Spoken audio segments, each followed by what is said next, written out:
बे समाव मोनसे रादाब जम्मू काश्मीरनि पहलगामाव उदखारि गाग्लोबनाय जाथायनि उनाव भारतनि गाहाय मन्त्रि नरेन्द्र मोदीआ रागा जोंखांदों आरो फारफ्रोमबो बिथिङावनो पाकिस्तानखौ साजा होनो थांखि लादों। सिन्धु दै गोरोबथाखौ होबथानायनि उनाव भारत सरकारा पाकिस्ताननि सुबुंफोरनो जेबो रोखोमनि खाबु होआखै। ससियेल मिडिया प्लेटफर्मावबो पाकिस्तानफोरखौ भारताव बेन खालामनायखौ नुनो मोनदों। नंगौ, पाकिस्ताननि सेलिब्रिटिफोरनि इन्स्टाग्राम एकाउन्टफोरखौ दा भारताव नुनो मोनाखै।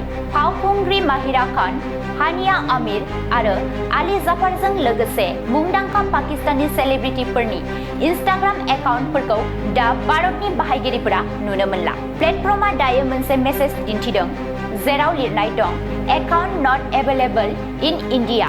This is because we comply with a legal request to restrict this content." बेनि अनगायैबो भारत सरकारा नंखाय रादाब फोसावनायनि थाखाय मोन 10 पाकिस्ताननि इउटुब चेनेलफोरखौ भारताव बेन खालामदों।